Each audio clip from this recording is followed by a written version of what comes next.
Alright, we are on contracts. We're up to week 4. Now, because contracts is the worst subject ever, we kind of broadly looked at 2 main topics. So, we looked at probably like 5, but I split them into 2 categories.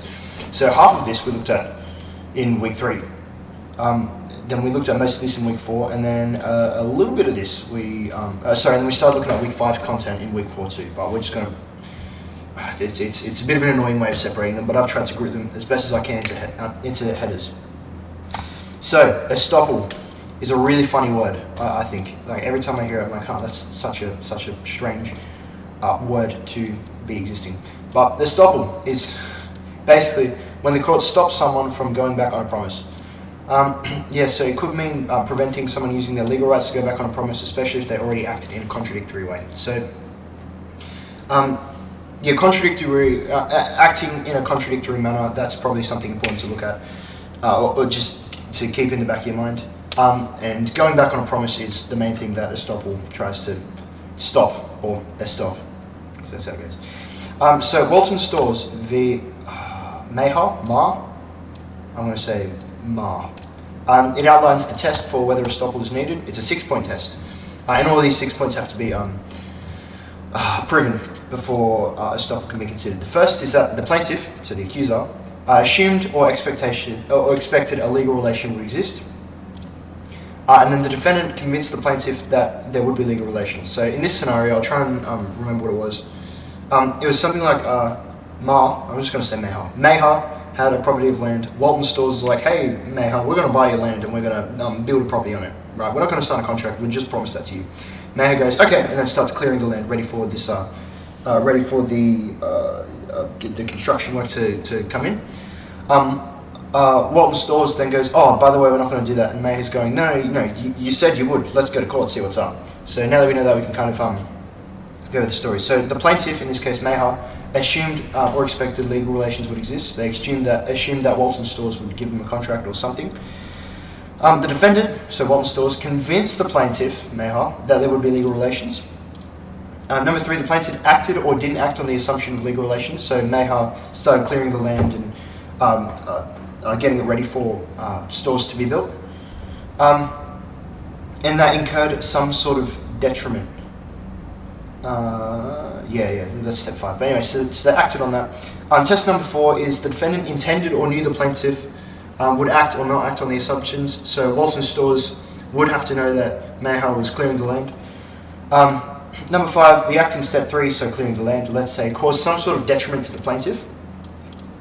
And number 6, the defendant didn't do anything to stop the detriment to the plaintiff. So Walton Stores didn't do anything to stop Meha from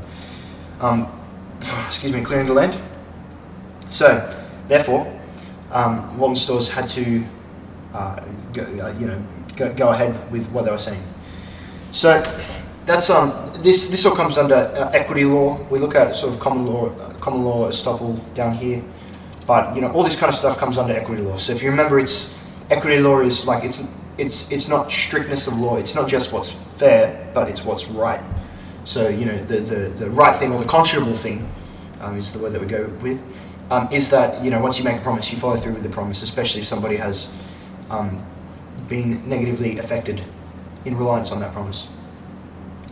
So, Ashton v. Pratt, 2005, the courts found that on step 5, which is that the act has to cause some sort of detriment. It can be any detriment as long as it's substantial, but it doesn't have to be quantifiable. So, I kind of think of the peppercorn principle, if you remember, in consideration, where you can trade 1 cent for a car, and if you've got a contract for that, then that makes sense. I'd imagine the detriment has to be, maybe that's not the right term of the word substantial, but it'd have to be, like, you can say a large sum of money, and you don't have to say specifically how much money, just as long as it was a large sum, then that would be a substantial detriment. It also doesn't have to be financially related, under Davis v. Davis. So we looked at this one hypothetical in our tutorial, which is where this lady had lived out in rural Sydney, and her mum was getting older, and so she sold her house and then moved in with her mum to help look after her. and then her mum died, and then it turned out that in the will, or whatever, the mum had given the house to someone else. Now the key point there is that the mum said, hey, if you live with me, then I'll give you the house once I die. And so the fact that the lady uprooted herself and then moved and then sort of laboured away, keeping her mum alive, that counts as a substantial detriment, although not a quantifiable one. It's also not really financially related. So we've got that. Commonwealth Bank v. Caratino, 2011. A letter of comfort does not create an expectation of legal relations. That's right. So the example that we were given is if I own Torches Incorporated, and a subsidiary of that is Paper Rolls Plus or whatever. Sticky Tape Rolls Plus. And then you decide that you're going to enter legal relations with Sticky Tape Plus, and then I, running the parent company of Torches Inc., say, hey, I just wanted to let you know I'm excited to move ahead with the deal. Me saying that is not an intention of legal relations. It's just me saying it's a letter of comfort, unless it is transactory in nature. So unless I'm like, hey, if I'm excited for you to be a part of the deal. If you sign up straight away, then I'll give you $10,000. If that's the case, then it becomes more transactional. Then it can be looked at as creating a legal relation. So, if all these 6 steps are met, then is equitable estoppel. It's just such a funny word, estoppel. Can either be proprietary. This relates specifically to property. Property not just being land; it can be any sort of property. So this was kind of the scenario that I was talking about that we looked at in the lecture where if I promise to give you some property if you do a service, and then you start doing that service, and then you finish doing that service, then I have to give you the property. Promissory estoppel is the other kind of estoppel, where if someone relied on a promise to their detriment, the promisor can be prevented from going back even if there was no legal relation. So the General London Property Trust versus High Treehouse case, this was a case in which one of the parties, I can't remember which, had a whole bunch of tenants living in their building during the World War II, right? And so over that time, the landlord said, "Hey everyone, we'll reduce the rent just so you can get by." And they never created a contract for it. It was never in writing or anything like that. But everyone within the building said, "Okay, sure, let's do that." And so then they lived their lives in accordance to that promise. And then after the war, the landlord decided to say, "Hey everyone, seeing as though there was no legal relations, give us all the money that you were supposed to give us." And the court said, no, you can't do that. If they relied on that promise that you gave them, then they have to. Then you have to follow through on that promise. But the promise has to be clear and not ambiguous. That's just standard contract behaviour. So remedies under equity are always discretionary and usually reliance-based, either enforcing the party to act or on their promise or paying damages to the plaintiff. Yeah, that's pretty straightforward. So common law. So remember, equity law is what's right. Common law is what's fair in general terms. In common law, estoppel basically stops someone from acting contrary to a signed deed. For example, estoppel by convention / representation.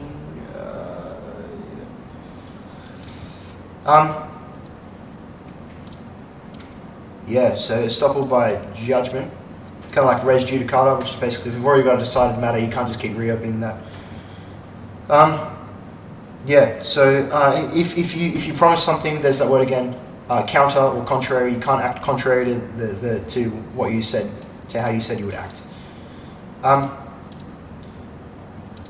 That's right. So this here once again relates to this case right up here. I might actually just move that so it's a bit neater. Bang, there we go. So we didn't really look too much at common law because you don't really find estoppel there as much. But it's basically if you said you're going to do something, you got to do it, and you can't change your mind. CISG, the Convention on the International Sale of Goods, doesn't have equitable estoppel, but Article 16 prevents parties from acting in contradictory ways, and there's that term again, and Article 7 promotes uniformity in good faith. So act in a way that's good and don't contradict yourself. That's basically what the CISG says, and that's basically the general principles of estoppel. So even though it's not expressly mentioned in the CISG, it is sort of there anyway. These are all domestic cases. I don't know why we don't have that up there, so we're just going to fix that up right there. There must be an intention for legal relations to be formed, an intention to be legally bound, and an intent for enforceability. Yeah, that's an objective test. So, just trying to think about how to describe this. I'm drawing blanks here today. Yeah, so this case, I don't really know how I can't remember if my lecturer used it to describe this concept to us, but I don't really see how it fits in. But basically, Hermogenes was a priest working at the Greek Orthodox community of South Australia, and then it got to the end of his term, and he was like, "All right, great. Well, we're here now. I would like to have my my employment benefits." And the Greek Orthodox community were like, "Well, hold on. You're not an employee. You're a priest, which is different." And the courts were like, "No, for all intents and purposes, Hermogenes had an intent. They had an intent for legal relations. Hermogenes would work for the Greek Orthodox community, and then they would pay him. So because of that, legal relations would be formed. Both of them intended to be legally bound, and intent for enforceability. Yeah, again, I don't really know how this one relates, but if you're making a deal, then these all have to be followed.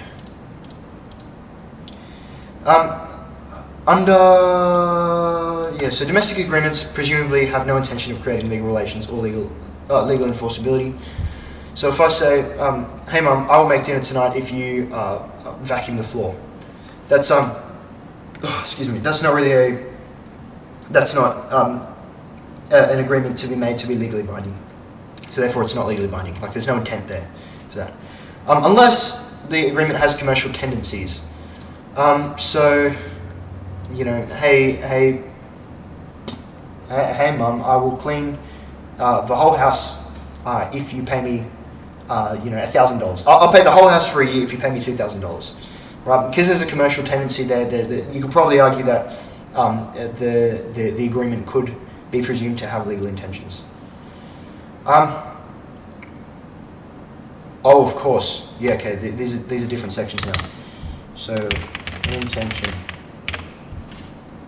Okay, so this here is estoppel, this here is intention. Boom, we've got that out of the way now. So, so intentions must have you must intend for legal relations, intend to be legally bound, and intend for it to be enforceable. On the other side of the coin, commercial agreements are presumed to have legal intentions, and this is a rebuttable principle. Same with like how in family matters, it's assumed to be not have legal intentions. So with commercial, it's assumed that it is binding. In domestic, it's assumed that it isn't. Once again, we're looking at letters of comfort. We kind of saw that up here. That's just another case for it. This is... we already went through this. That's meant to go back up here. So, bit of a messy one today. Sorry, it's a bit all over the shop. Basically, just remember, estoppel is stopping someone from going back on a promise and stopping them from acting in a contradictory manner. Normally, it's held under equity law. This is the test for it. And the solutions under equity are either proprietary, so you give the property you give the property that you promised the person if they cause a detriment if you caused them to have a detriment in reliance on your offer. Or promissory estoppel, which is where if someone relied on your promise to their detriment, then you have to keep that promise, even if there was no legal relations. So in common law, you can't act contrary to what you said, and you can't go, once a decision is decided, then you can't argue against that decision. Internationally, there is no equitable estoppel, but Article 16 and Article 7 basically carry over similar principles. And for intention, there must be intentions for legal relations to be formed, and an intent to be legally bound, and an intent for enforceability. Domestic agreements generally don't have legal intentions. Commercial agreements generally do. Both can be rebutted. That is part 1 of what we learned in week 4, because contracts is a nightmare. Thank you for listening.